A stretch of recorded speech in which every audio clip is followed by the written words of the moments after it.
Mon SaaS actuel fonctionne, mais il ne répond à aucun vrai besoin. Je dirais que c'est plus un vitamine. Donc, je dois faire en sorte de trouver un vrai painkiller. Ici, je vais tout documenter en mode but du public, hypothèse, chiffres clés, mais surtout mes erreurs. Qui suis-je? Moi, c'est Sylvain, j'ai 24 ans, je viens de Paris. J'ai fini récemment mes études de développeur web, donc j'ai fait du développement web par formation et on va dire qu'aujourd'hui, je me suis lancé dans l'entrepreneuriat à plein temps.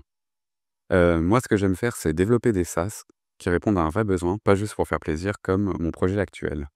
Donc actuellement, j'ai un SaaS qui permet aux entreprises de créer des QR codes dynamiques, donc c'est-à-dire qu'ils peuvent changer l'URL même après impression et ils peuvent suivre les statistiques de chaque scan sur un tableau de bord complet.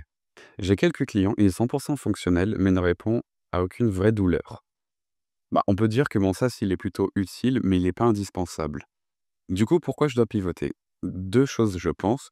Premièrement, mon SaaS, il est trop général, il s'adresse à j'essaie de m'adresser à tout le monde alors que c'est la chose à ne pas faire.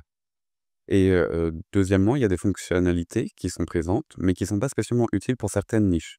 Donc en vrai, c'est des fonctionnalités vraiment, on peut qualifier ça de vitamines.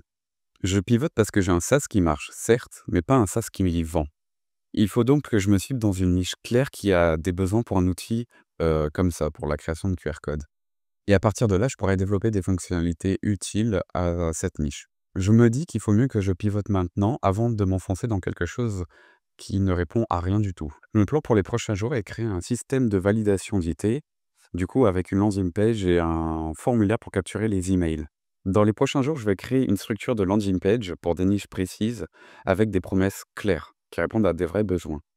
Je vais également lancer des ads pour rediriger le trafic vers les landing pages et de suivre les conversions, donc le pourcentage d'inscrits par rapport au nombre de personnes qui ont vu le site. Et ensuite, à partir de là, je pourrais décider de poursuivre vers cette promesse ou bien de pivoter à nouveau et refaire les tests avec les landing pages et les ads. Mais du coup, comment je valide tout ça? Bah, ça sera une landing page pour chaque niche et chaque cas d'usage. Dans ces landing pages, il y aura une capture d'email avec une promesse en early access et je prendrai la décision en suivant des KPI précis, donc taux de conversion, CPL, mais surtout les messages reçus. Et comment je mesure tout ça? Mon objectif, c'est atteindre minimum 10% de taux de conversion sur un trafic à froid. Donc, c'est-à-dire que les gens qui arrivent sur la landing page, il doit avoir au moins 10% de ce trafic qui s'inscrivent. Je prendrai note du CPL et de la qualité des messages reçus.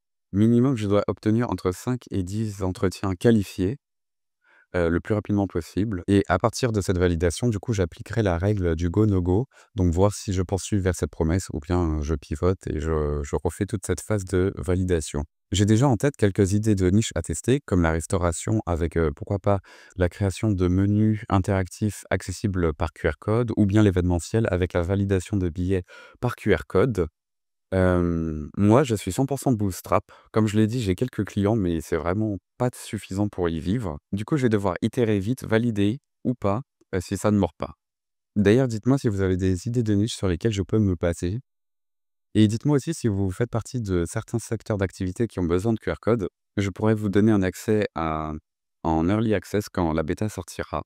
Du coup, dans les prochains jours, je parlerai du système de validation que j'aurai mis en place et je parlerai aussi des premiers retours que j'ai eus, donc après, le pivot, voir comment ça se passe, les ads, le taux de conversion, tout ça. Tout, je vous raconterai en full transparence et même, si j'ai fait des erreurs, je vous le dirai.